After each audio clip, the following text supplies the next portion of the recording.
Hey everyone, welcome to another episode of Sideline Sanity with me, Michelle Tafoya, sponsored by Legacy Precious Metals. There's never been a better time to invest in precious metals. Go to legacypminvestments.com. Do it now. This is something you want to take care of before things get even more insane. Great investment, great company, legacypminvestments.com. Well, coming up, they are called the chicks on the right. Yeah, they don't mind being called chicks. And by the way, neither do I. There are a lot of things I mind being called, but chicks isn't one of them, and neither do they. And yes, they lean to the right, but they are fun. They are sane. They are fun loving, and they just tell it like it is. They weren't into politics always, but they'll tell you how they got there.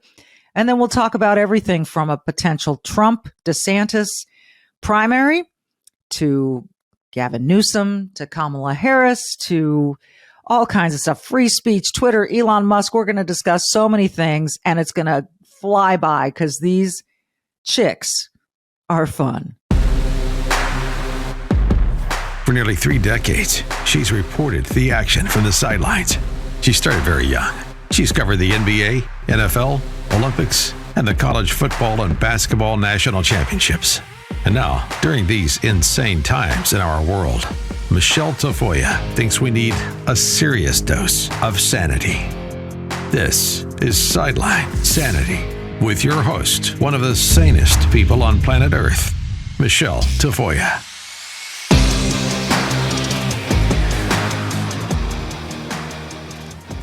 It is liberating to be able to call someone a chick.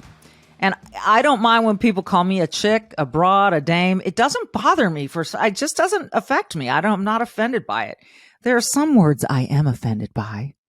I wouldn't like to be called, but it's your prerogative. It's a free country so far, if we can hang on to it. And the chicks on the right, Mock and Daisy, I think want to make sure that we do. How are you, ladies? Great. Doing well. Happy New Year. I'm so glad to have you. I have only recently been digging around and looking at all you've done over the years, and it's really cool. But the name Chicks on the Right would suggest that you lean to the right. Mock, I'll start with you. Where did you come by this proclivity? To lean to the right, or where Yes. did we get the name? Okay, No, where did to we lean start to the leaning right. to the right? Yeah. Well, it's an interesting story, and you can actually listen to the story of how we became the Chicks on the Right in our podcast. We did a whole episode on the Chicks on the Right podcast several deep dives ago, and it's an interesting story. And I bring it up because it's a unique way that we met. It's a very serendipitous way that we met. And it was during the summer of 2008 that we came together, and neither of us were particularly political at the time. But because that was the height of Obama mania, we found ourselves talking about nothing but that, because we were kind of like, what is going on? Why are people falling for this absolute snow job that he's giving everybody? And so we found ourselves talking about it all the time. And then Daisy, after a few months of going to lunch every day and working together every day, she had this idea, we should start a website. And that was a natural name that just came to us, because that's exactly what we are. So, Daisy, why did you guys think Obama was selling a snow job? What tipped you off? Well, he came onto the scene, and we had not really heard much about him before. And it wasn't that I was not political. I didn't really talk about it much with my friends. It wasn't something that we discussed over chips and salsa at lunch or anything. Or it was more like shoes and families and kids and stuff like that. That was more what we discussed. But we found ourselves talking more about this guy and how the youth of America, they were so enamored with this guy, and they had stars in their eyes over him. And we were like, wow, I mean, he's really snowing these people, because he just sort of burst onto the scene. And I think it was the way that he got a hold of young people, and the way that they use pop culture, and the way that they started using social and stuff like that with these kids. And so we saw how Democrats did it so much better than Republicans. And we were like, gosh, we're not doing that. We're not reaching out with pop culture. We're not doing it with just culture in general. And so we saw that there was a need that needed to be filled. We saw that there was a way that they were talking to people that we weren't doing that on our side of the aisle. Yeah. And we were like, see need, fill a need. And so we decided to start the website.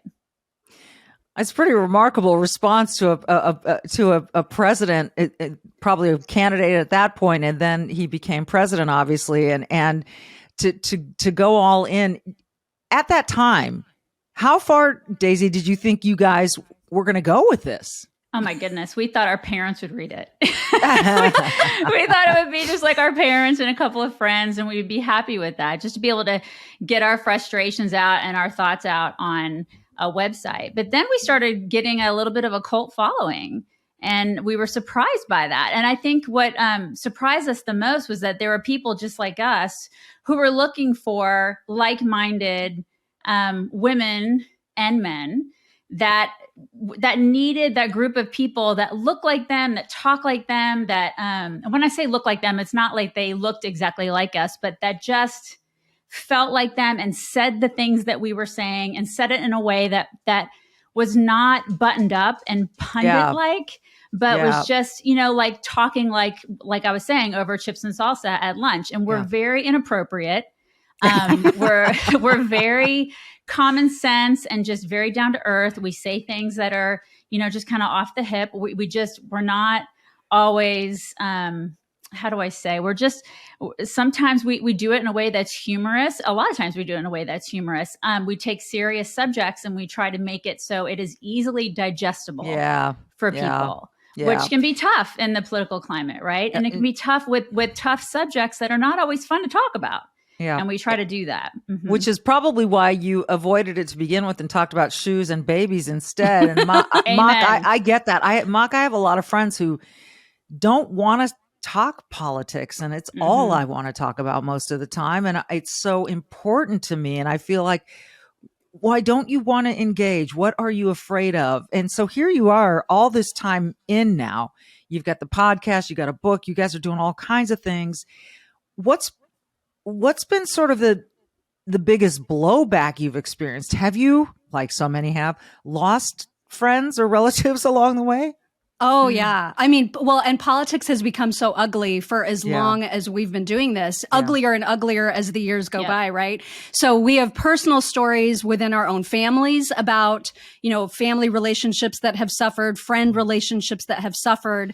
But I think, what we've learned from it all is, first of all, to develop a much thicker skin than we had when we went into this, because we had no idea going in that we would face the kind of just nasty hatred that you get. I mean, any conservative woman, any woman in your profession too, back in sports, I'm sure you faced a ton of hatred, and it's part of the game, right? And so now we've just become accustomed to it, and we make it part of our wall of shame, and it's something that we can use to our advantage.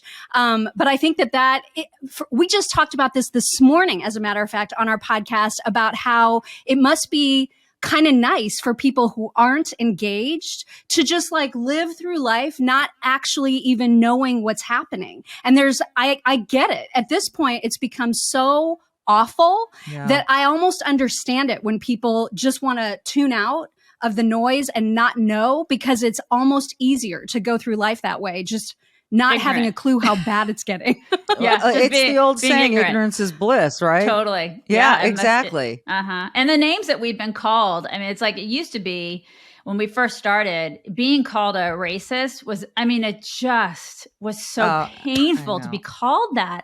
Like, that was the worst thing ever. And now they've moved on to white supremacist, So I hear you. Yeah, that you mentioned being called a racist is so painful, and it seems to me that's why the other side, or whoever wants to use that term, uses it, because they do know that it inflicts such harm on the target of it. And now white supremacists, let's go even a step further, right? You're not just a racist. You're a white supremacist. You believe whites are it is painful and it's sickening.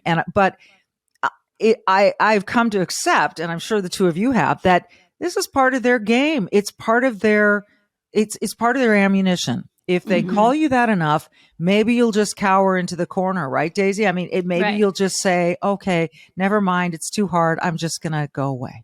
Right. So I teach my children. That's how they want to shut down a conversation. Yes. That's how non-intellectual people want to shut down a conversation. Don't let them do it. Don't let them do that to you, and don't let them silence you. And that's just those are the stupid people, right? It's like those are the dumb people who don't want to have an actual conversation about there's issues. that. Yeah. Yeah. I mean, and they could be smart, Mock. They might be, but this is not a smart way to evolve as a society or live a civilized life by calling people names to get them to shut up. I'm a free speech absolutist. Say whatever you want, but when you start just muting people or showing up at a rally with a bullhorn to interrupt and quiet and deafen the crowd so they can't hear what a person's saying, there's where I draw the line. What about you? Oh, absolutely. And it's why right now I think so many of us are so grateful to Elon Musk for what he's doing with Twitter. I mean, he's not a free speech absolutist. I think that he's got his limits, and we've seen that already come into play.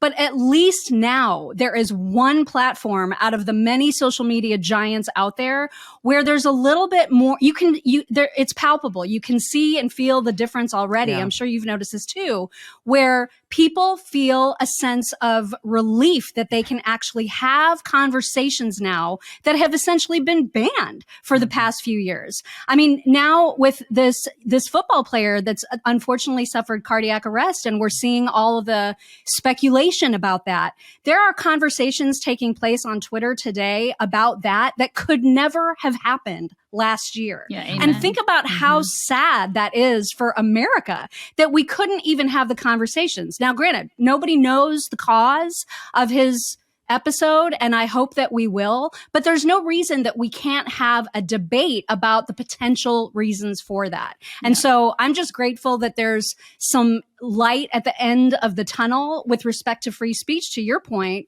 that we're actually starting to see maybe there's going to be a turnaround. Maybe we're going to see a shift back to some free speech. Mm-hmm. Daisy, I was emailing with an old friend of mine. He's probably in his late 70s, early 80s now.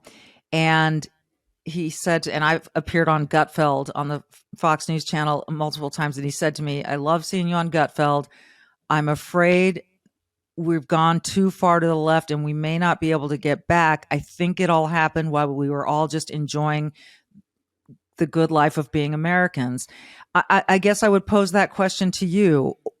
How do we get it back? Because even though, yes, Elon Musk bought Twitter, and yes, I do think it's a freer space now than it has been, and we are allowed, how about that, allowed to ask questions again. Yeah. But has it swung so far that we won't be able to get the toothpaste back in the tube, or how hopeful are you that we can regain some sanity here?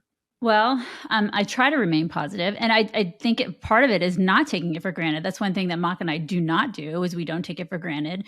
But teaching our children to not take it for granted, because that's the generation I worry most about, is my kids, that generation, and then our potential grandchildren, right? Because that generation, they take so much, millennials, and then the generation after them, what do they call them? What is that? Z? Z, I think it's Z. I lose track of all I've the lost track too. Right. I don't know what the heck they are, but that generation, I worry about them, because man, they take it for granted. They take so much, they just crap all over this country. They think it's so awful because they've been taught that it's awful. So we have to teach that. We have to reteach them, or teach them and reteach them, that it is awesome to live here. It is awesome, the freedoms that this country affords them. And we have to tell them how amazing, I try to tell my kids how amazing it is to be here every single day. And that, especially like as women, my daughters can't do the things that they do here in other countries. I try to show, like my 12-year-old daughter, I say, in Saudi Arabia, you can't do XYZ. Like, she's a swimmer. You couldn't do what you do as a competitive swimmer in, countries in the Middle East. I mean, there are places in the world that you cannot be who you are in the United States of America, and this beautiful experiment that is the United States of America. I think it's just teaching our kids how amazing this country is, because they've not been taught that. Like, we were taught that. in school and by our parents, you know? Well, worse, they've been taught to hate the country. It's That's not the even that thing. they're not taught to love it. They're actively taught to hate it. Amen. That's so sad. Well, that notion, Mock, that there are two classes of people in America, the oppressed and the oppressors. And it's Right. that simple. And you're either one or the other is such a counterproductive message. No wonder so many people are depressed, because either you're oppressed, which is depressing, or you're the person causing all this pain for others, which is maybe more depressing. Yeah. And instead, why aren't we emboldening these kids, enriching them, teaching them how strong they are, how capable they are, and that anyone, we've had a black president, we have a black female vice president. One of the richest people in the world is Oprah Winfrey. We could go on and on about Beyonce. We could go on and on and on. There are opportunities for everyone. And yet these cynical academics have decided that our history has been taught incorrectly, and that we're just a bunch of people who came in and stole land and are white supremacists. It's just astonishing to me. And to your point, it's counterproductive in that, you know, the whole idea of the 1619 Project to which you're referring, and all of this, the push, the George Floyd protests, all of this push to fix racism in America has made it exponentially worse by almost every measure. And so all of the ways that leftists go about trying to heal us from this pain that they're convincing everybody that we're in is it does the exact opposite. And it's so frustrating to watch people buy into it, either as an oppressor or an oppressed person. Like, why do you want to be a victim? Exactly. Why not just pull yourself up and like exceed expectations that you believe society has put on you? And why anyone would apologize and accept their role as an oppressor? I see white women doing this all the time, like apologizing for being white women. Right. And that's the badge. I will not. That's the badge of feminism now. The badge of feminism is victimhood, which is something that we would never prescribe to be feminist, because feminism is such a freaking joke right now. It's gross. I would never want to be in any way like a prescriber of feminism, because that's what they say. Oh, we're victims. We're victims of everything. We're victims of this, and everything. This. Toxic masculinity, racism, all of it. And they've decided to just forfeit all their power and tell everyone else, you're powerless. You have forfeited every strength that you have. And, you know, it's driving all of us crazy. But after this break, I want to talk about the optimism that we might be seeing or feeling or generating. And we're going to do that because I think there is some, God, I hope there is some. Back with the chicks on the right after this.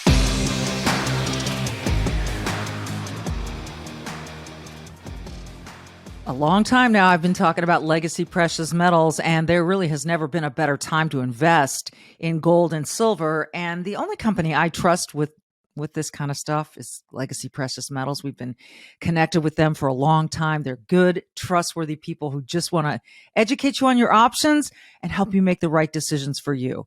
Now, the stuff we're going through right now, oh my goodness, 2023 is just underway, and already you're starting to think, can they get it together in Washington, D.C.? Is inflation going to wane? Is my gas price going to go down or up? What's going on? And what's it going to be like? Well, a good long-term play after you consider all your short-term stuff is gold and or silver. Now, gold is a hedge against inflation. It protects against a weakening dollar. No other investment can do that. The stock market can't do that. So why don't you check into gold and silver? Remember 2008? A lot of people are comparing right now to 2008. And back then, those who invested in gold saw significant gains and others lost their retirement. So get on the phone or get online and get in touch with the good folks at Legacy Precious Metals. Here's the number, 866-528-1903, 866-528-1903, or download their free investor's guide at legacypminvestments.com, legacypminvestments.com. All right, back with the chicks on the right. Daisy, maybe I'm stupid, naive, Pollyanna. I'm optimistic. And if I weren't, I don't think I would be doing my podcast. I don't think I would have left my gig at the NFL, at NBC to speak out. But I feel as though I had to. I feel as though I kind of like you guys do. Like I need people to hear it from not just the people they're hearing it from, but maybe some sane common sense, just middle of the road kind of folks like me to hear these messages of you're not a victim. Don't give away your power. America's not evil. You should see the rest of the world. Masks don't work, yada, yada, yada. How much optimism do you have, Daisy? It's funny because when we first started, I probably was more of a pessimist, and then Mock was the optimist. I think we flip flopped a little bit over the past year. There was no net gain there if you flip flopped, right? We've flip flopped. She's become a little bit more like trepidatious with stuff, and I'm a little more. And I feel like I'm a little more optimistic, probably at least going into this year. I see our community. We have a great community of people, and I see them. And I see, like, when we meet people at our meet and greets, we do a podcast every single morning. We have a great chat going. And I see them talking to one another. And these people are real people in the real world. And a lot of times we don't focus a lot on the real world. When I say us, just people in general, we tend to like watch the news and we see what's going on like on social media, and people are awful to one another, and the media and politicians and all these powers that be want us to believe that everybody hates everybody. But then when you get in the real world and you talk to real people are actually okay with one another. We actually love one another more than they'd like to give us credit for. So, I mean, and I live in Texas. I live in rural Texas, and people are genuinely nice to one another, and they're great with one another. So, I mean, I tend to have some optimism that, there are good people in the world, and we all want the same things for our kids. We want, we still believe in the American dream. We still believe that this country's awesome. I mean, I do think that there's still goodness in this country, and that there are still good people out there who are willing to fight for it and willing to, do what's right. And so we're still out there. We're still there. We're still kicking. Mock, if you have flip-flopped with her a little bit, what's your future vision? What do you see coming down the pike? Well, I do think that overall, I still have lots and lots of hope and belief in the American way and America's greatness and all of those things. My pessimism, I think, comes from just a defense mechanism, honestly. So it's a way of preserving my sanity when I see the crazy. I just try to not set my expectations too high so that I'm not disappointed. So, for example, ahead of midterms, I was like, I don't think this is going to go well, you guys. I just don't see all these polls. I don't buy it. I just don't think this is going to go very well. Wow, we should have been talking to you. Everyone else felt like there was this wave coming. The wave. I know, but the whole time I was like, I think we're going to take the House. I don't think it's going to be by a lot, and I do not think we're going to get the Senate. I think we have rotten candidates, and I just felt every time I would say that, I would get so much pushback. But to me, it wasn't about trying to be a doomsayer. It was about literally just trying to protect my own sanity, because I thought if I let myself, run away with this belief that everything's going to be great, think of how disappointed I would have been on election day. Instead, I was like, well, this is about how I thought it was going to go. That's amazing. I mean, that's kind of interesting that you foresaw what so many didn't. And I was, unfortunately, I was one of those sad saps who was optimistic about it. But let's look ahead a little bit. The one thing that did happen in the midterms that I think really caught everyone's attention nationwide was Ron DeSantis's win, and how he flipped even Miami-Dade County, and which is typically a very Democrat-heavy county, and that the way that he won compared to his first election to this one was just an utter. I mean, he just trounced, right? And a lot of that, I think, came from he handled the hurricane down there so beautifully well. I have a place down there and was following it very closely and was watching him very closely and what he was doing. Compare that to the recent storm in Buffalo, for which there was like seemingly zero preparation by the New York government and by, any of the assets they had there went into place afterward, and it was really too late. I think that is a vast difference. So what I'm getting to now is that Ron DeSantis, on the night of his election, with his stunning wife and his adorable 3 children up on stage with him, very much looked like a presidential candidate to me. Yeah. And I think a lot of people started to go, this is really interesting. If he can turn Florida a solid red, what might he be able to do nationwide? In the meantime, I wrote an open letter to Donald Trump not to run, but he didn't listen to me. And he didn't. So, but he is the I would have signed that letter. I would have signed that letter for you. Totally. Sadly, it seems that no one can convince that man, not the 3 of us, not anyone, but he's running. Daisy, what do we do with that? What do you think might happen? Because I think he could garner a big chunk of voters.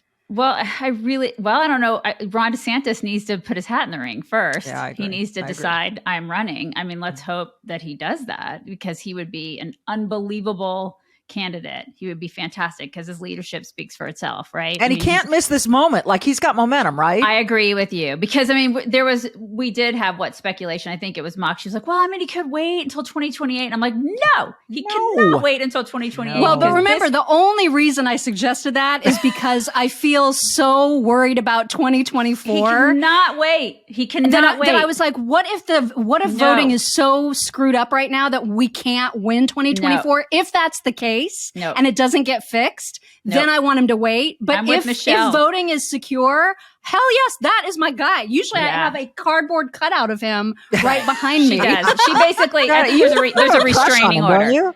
Oh, gosh, I do have a little bit of a crush. There's a restraining order, Michelle. I'm pretty sure. Well, so you know what? That's fake news. That is fake news. but yes, But Trump has to bow out, or if he doesn't, I think the American people, I would hope that at least the people on our side of the aisle, because just talking to people, I know that there are the all in Trumpers that are going to be like, oh my gosh, it's Trump or nothing. No I'm going to stay home, right?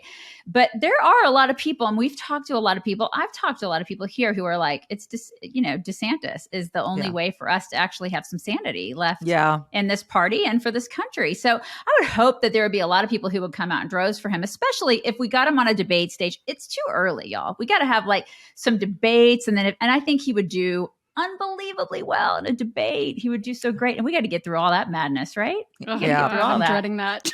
and Mock, here's the thing, I realize we're talking about your crush here, and so you're a little biased, but I know, right? Do think, people are convinced. I'm not one of them, but many people are convinced that Trump can take down anyone, that he can use his old tactics and take down anyone. My reply to that is, we know his tactics now. We know how he game plans, and you can counter game plan that. And if there's anyone who can do it, it seems to me, it's DeSantis, who is pretty fearless. And so, how do you envision a debate? But if it came down to the 2 of them, how do you see that going?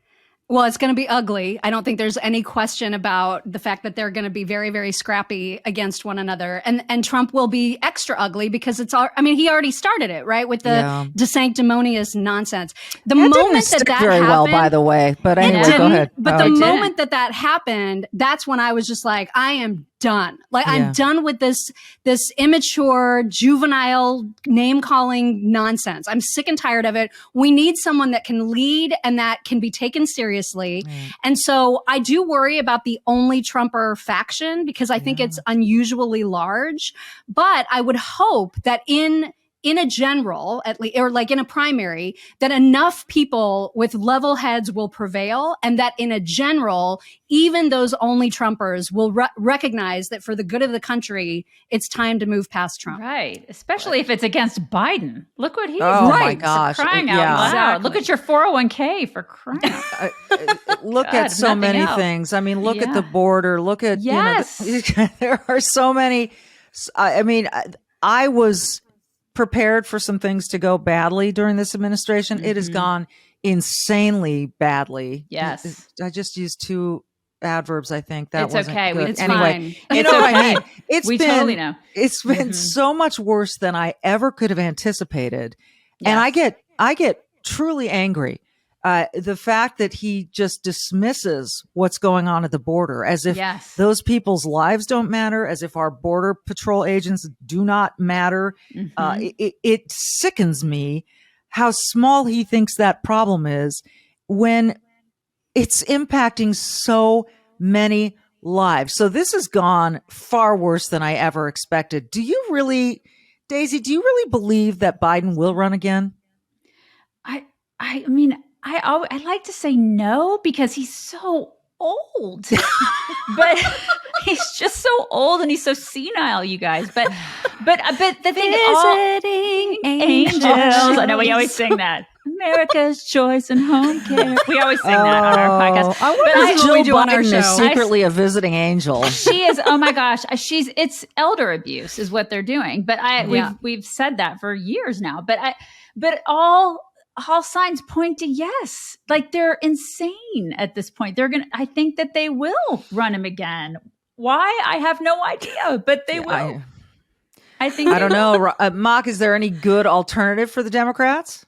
No, I mean their alternates are awful. I mean Kamala it's just it's laughable how ineffective she is. Mayor Pete, awful. I mean, and the Southwest debacle, all the airline stuff is just another example of how utterly useless he is. They don't have anybody waiting in the wings that would make sense. Although I know they've thrown around Gavin Newsom as a potential, and I suppose he's slick enough and he's going to attract enough of the right people. I hope Biden runs again because I think he's going to be extra easy to beat, especially in comparison to someone like a Gavin Newsom, who I think can, do the whole Shooter McGavin kind of, I'm going to get people with my car salesman approach. Yeah. I think there's enough stupid people that are going to buy what he's selling that it makes me a little nervous. Biden, I think, is much easier to beat. So I'm hopeful that he runs again. Yeah. And then if you put a Biden up against a DeSantis, that would be amazing.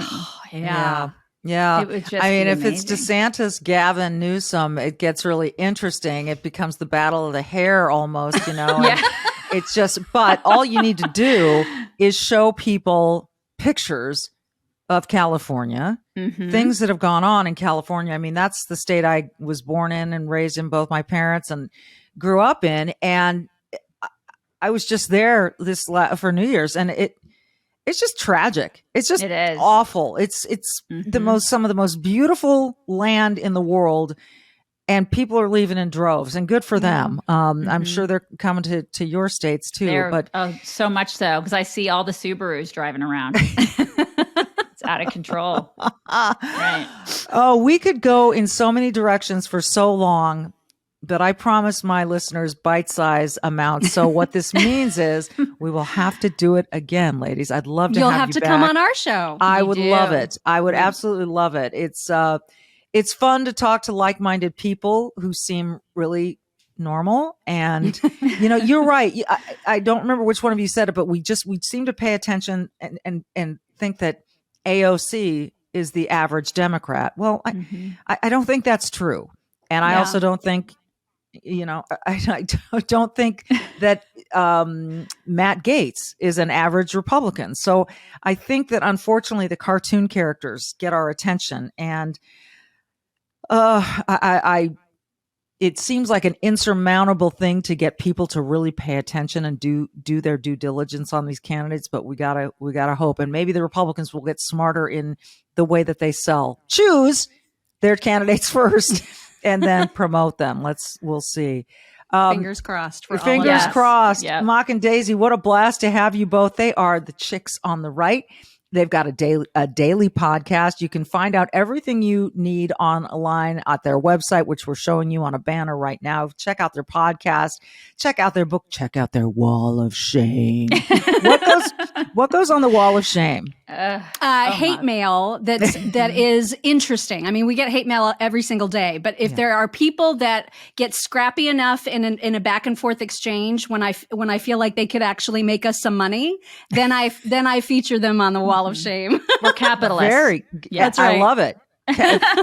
Capitalism. Yes, sir. It works.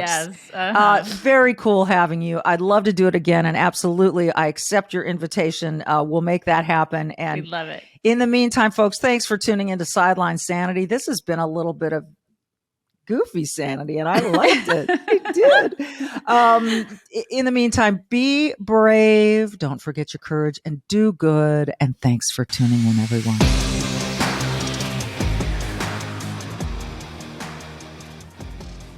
Happy to talk once again with Charles Thorngren, the CEO of Legacy Precious Metals. You know, I think it still is confusing to people, some people, as to why a precious metals investment would be a worthwhile one, particularly at this time when they're thinking, I'm doing all I can to put gas in the car. Why is now a particularly good time?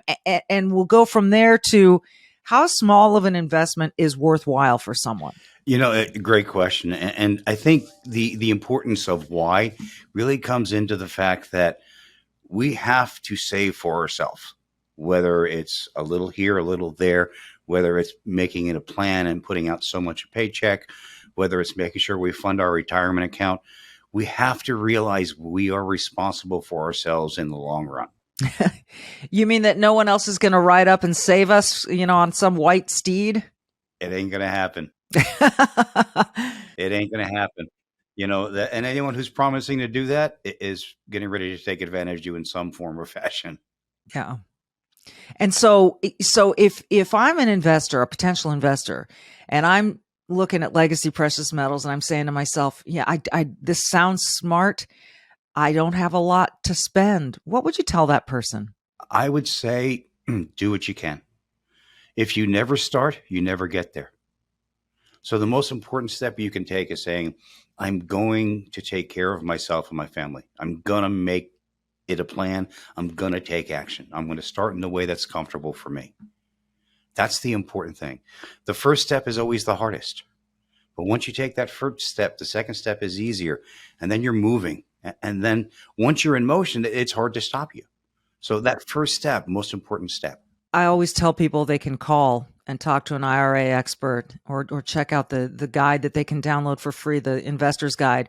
What is the number one question that you get from people who are first-time investors? The biggest question I get is this right for me? That is the question. And that comes from everyone. So everyone's asking the same, is this right for me? And yet we're all so unique. And yet it is a sound investment for just about any portfolio, isn't it? It is. Even though we're all unique, that uniqueness is going to tailor the way we begin the investment. Okay. But we're all in the same situation. That's the one thing I think we seem to forget in today's society. Whether you agree with somebody or not, we're in this together. America is in this transition that we're in right now. We're dealing with the same issues. Some people like them, some don't. But we're all in it together, right? So the need is the same. How we prepare and how we invest is what changes from person to person. But we all have that same need. It's a great point. And again, I encourage people to just make the call, pick up the phone. That step is always the hardest. I'm not sure why that is. In any kind of effort that you make in life, whether it's weight loss or exercise or investing some way to better your life, it always seems like that first hurdle is the challenge. But when they call, who are they going to talk to? What's going to be on the other end of the line for them? Great question. You're going to speak with one of our customer representatives, and their job is not to sell you metals, right? We have a much different approach. We're going to answer all your questions. We're going to show you what options you have. And on the rare occasion, this isn't right for you, we're going to say, this probably isn't right for you. We have a gold company here, but I say it all the time. What we actually deal in is customer service. We want each and every individual that calls to get the answers they need to be able to make the decision that's right for them. And we want to do that in a way that's not pushy, that's not salesy. And that's what makes my team so special. We care about each and every caller. And we're going to show you what options you have, and then you get to make an informed decision. So don't be afraid of the phone call. It's the best thing you can do. And this is why I am so honored and I feel privileged to be sponsored by Legacy Precious Metals. They're the ones that I'm going to deal with. And I encourage you to pick up the phone, give them a call. Even easier, go check out their guide. It's a free investor's guide at legacypminvestments.com, legacypminvestments.com. But as you said, Charles, pick up the phone. You're going to talk to someone who can answer your specific questions and get get the ball rolling, get started, do something that is a long-term play for your family's benefit. Charles, it's always great to talk to you. Thank you so much. Oh, it's my pleasure. It's always great to be here.